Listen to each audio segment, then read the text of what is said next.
I'm Scott Gilbert. It's my pleasure to introduce you to the concept of cell specification. Cell specification is one of the three levels of commitment that a cell has to becoming a certain type of cell. So the three types of commitment, there's specification, determination, differentiation, and the three modes of specification, there's autonomous, conditional, syncytial. So let's take a look at autonomous, sometimes called mosaic specification. An example is the tunicate embryo. The tunicate embryo is an embryo where many of its cell types are specified during cell cleavage. And they're specified by having certain transcription factors present, and these transcription factors tell the genes what to express. So transcription factors are proteins that bind to specific regions of DNA. They regulate the binding of RNA polymerase to the promoter of that gene, and they can activate or repress gene transcription. Now, if an embryo has certain transcription factors in some cells, but not in other cells, those transcription factors might turn on genes for specification in one cell, but not in any other cell in the embryo. And again, we find this in the tunicate embryo. So here we have a cell fate map of the tunicate embryo. And what we see in this fate map is that there is a cell in the vegetal posterior, the B41 cell, actually two cells, since both sides are symmetrical. The B41 cells make all the cells in the tail of the embryo. They are autonomously specified to become tail. And if one looks at the embryo, one sees that the precursors of the tail, starting with that B4 cell, these cells all have a different colored cytoplasm. They have what's called a yellow crescent cytoplasm. Now, this cytoplasm will be found in all the tail muscle precursor cells. Now, if you take a tunicate embryo at this 8-cell stage, and with a glass needle, you separate the cells into those 4 groups of 2 cells each, what you find is that the B4 cell will make muscles and endoderm. Other cells will make other cell types. The brain, however, the central nervous system, is made by induction, so it is not found when you separate those 4 groups of cells. But B4.1 cell, that becomes muscles, and only that cell gives rise to muscles. And if you take that cell away from all the other cells of the embryo, and you stain for a muscle-specific protein, such as acetylcholinesterase, which is shown here in black, the only cells that have that are the cells derived from the B41 blastomere. Also, if one was to delay division, again with a glass rod, and push some of that B41 cytoplasm up into the cells which normally become ectoderm, those cells can also make muscles. It was known for decades that there was something in that cytoplasm, in the capital B4.1 blastomere, that caused muscle formation. What was it in the cytoplasm? Well, one group of researchers found an mRNA that was only found in those cells that were destined to give rise to the muscle cells. It was originally found in the vegetal pole of the embryo, just like that yellow cytoplasm. During fertilization, it migrated up into the B4.1 blastomere, and it was found in those cells. This mRNA was found in those cells that were destined to become muscle cells. So what did they do? They did the technique of find it, lose it, move it. So here we see the finding it. They found that this was an mRNA that was found in those regions of the embryo that produce cells destined to become muscle. So they found it. They called this mRNA, by the way, macho mRNA, macho 1, because it made muscles. So it was found exactly in the right places in the cytoplasm for muscle formation. Then they got rid of macho 1 mRNA. They degraded it with an antisense mRNA, and when they degraded it, no muscle cells were made. Then they moved it. They expressed MACHA1 mRNA in cells that would normally become ectoderm. And these cells became muscle-forming cells. So find it, lose it, move it. They were able to show that MACHA1 mRNA made a protein, a transcription factor, which told the genes to make the muscle-specific protein. This is autonomous specification. Only that one set of blastomeres, the capital B4.1 blastomeres, had MACHA1 RNA. Those were the cells that became muscles. So that's autonomous, sometimes called mosaic specification. Now, conditional specification is done not only by transcription factors, it also involves paracrine factors. You have induction. One cell is telling its neighboring cells what to do. And as you've learned in other lectures, that paracrine factors work by binding to a receptor on their neighboring cell. When they bind to this receptor on the outside of the cell, it changes the conformation of that protein on the inside of the cell, giving that protein a new set of properties. Often it's a kinase property, which allows it to phosphorylate a protein, which eventually will phosphorylate or in some ways modify a transcription factor, which will then enter the nucleus and turn on or repress a group of genes. So here is how one group of cells can tell another group of cells what to do. It makes a paracrine factor. That paracrine factor is received by a receptor on the surface of another cell. It changes the internal conformation of that receptor protein, allowing it to have a new activity. That new activity will eventually modify a transcription factor, which alters the genes being expressed, alters the types of genes being expressed in that cell. We see this combination of transcription factor and paracrine factor going on in the sea urchin embryo. So here we have a sea urchin embryo over here. This is the first 4 divisions of the sea urchin embryo, ending up with a blastula.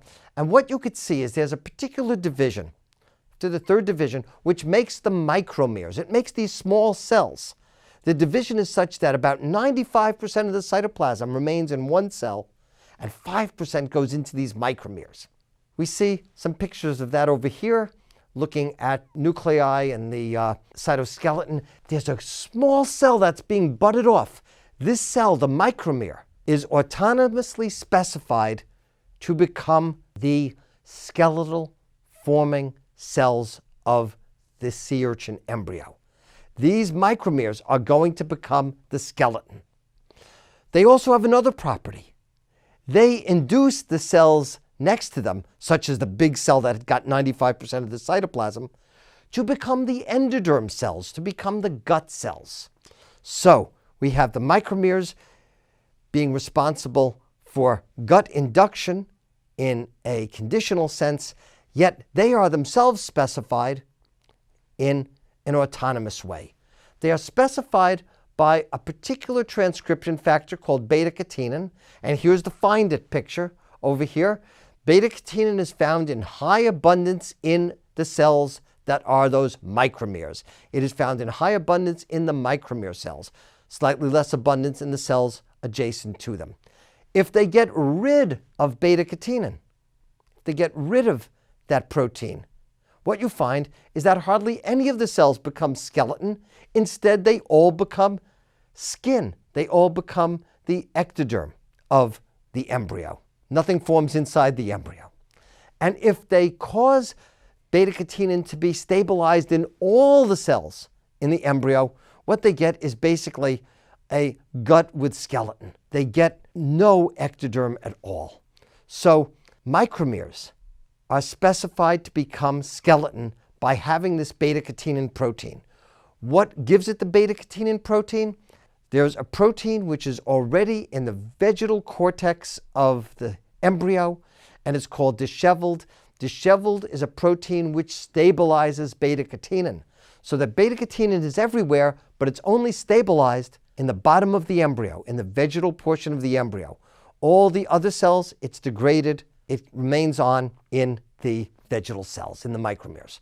Those micromeres are important for inducing the cells around them to become gut. So here's what happens when you add these micromeres from the bottom of one embryo to the top of another embryo. What you get are two guts forming. You get invagination, you get the beginning of gastrulation at both sites.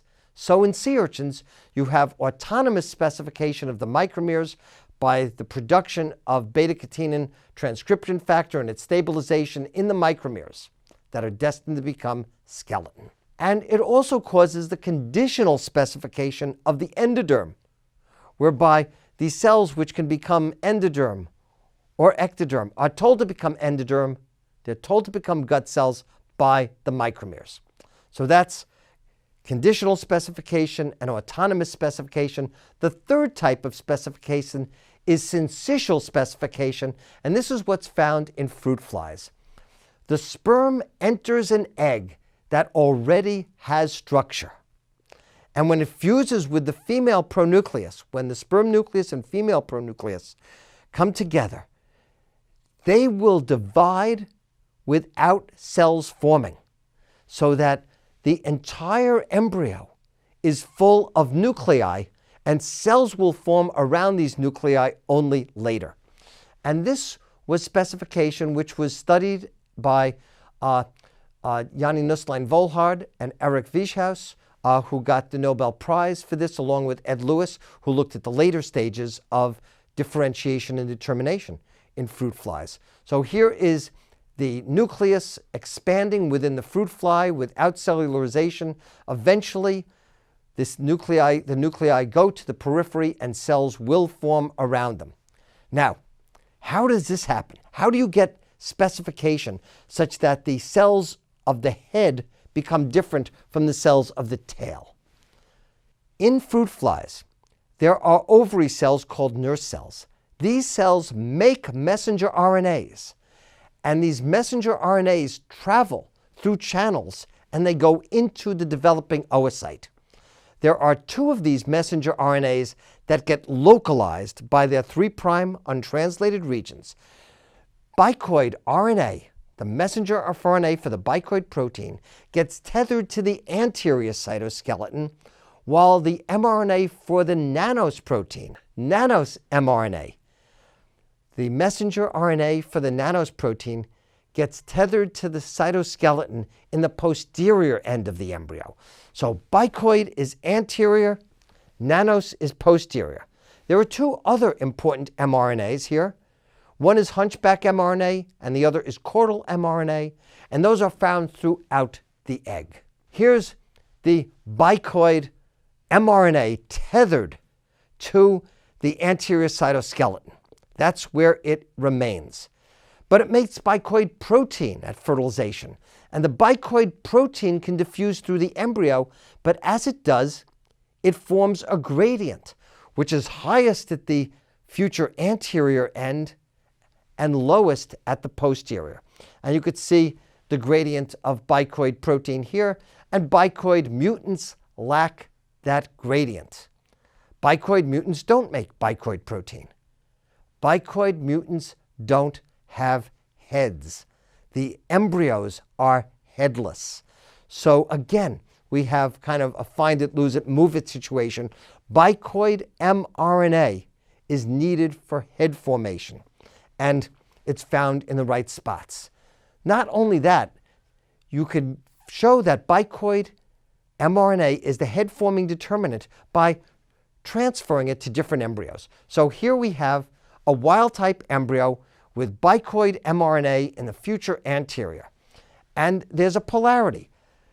You have the acron, which is the most anterior portion of the head. You have the head, the thorax, the abdomen, and then the telson, which is the tail. So you have these regions of the embryo, starting with the most bicoid, acron, head, thorax, abdomen, telson. In the bicoid deficient embryo, where the mother is mutant for the bicoid protein and makes no functional bicoid mRNA to put in the egg, there's no head forming.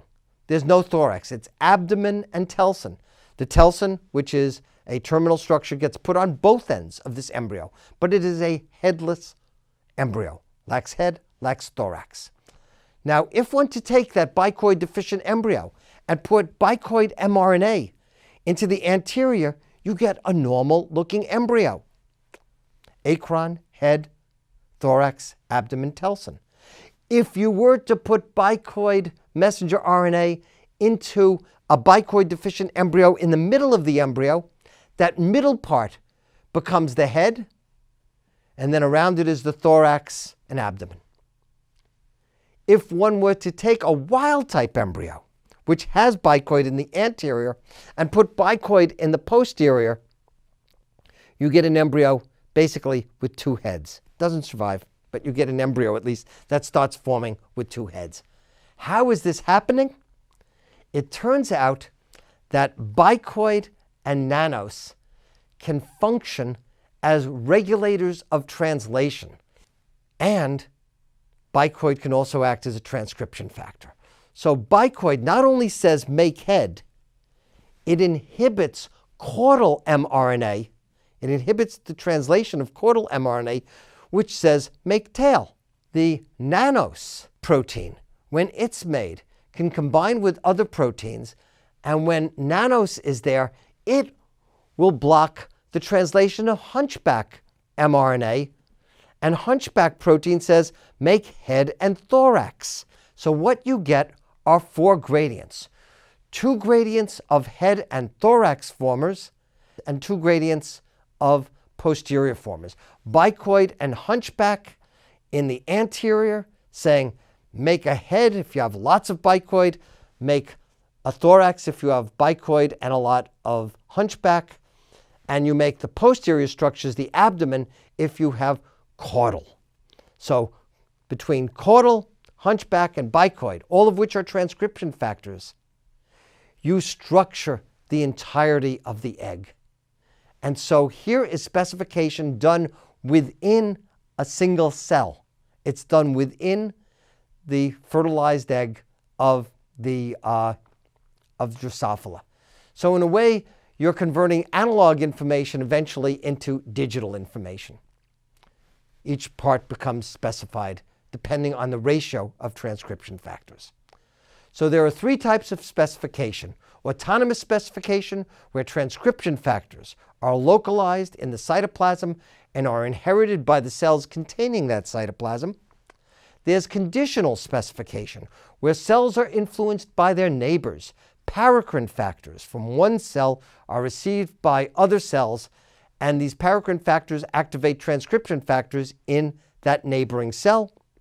And then there's syncytial specification, where transcription factors form gradients within a large cell that contains many nuclei. The nuclei express genes depending on the ratio of these transcription factors. In these 3 ways, and in combinations of these 3 ways, the cells of the embryo become specified.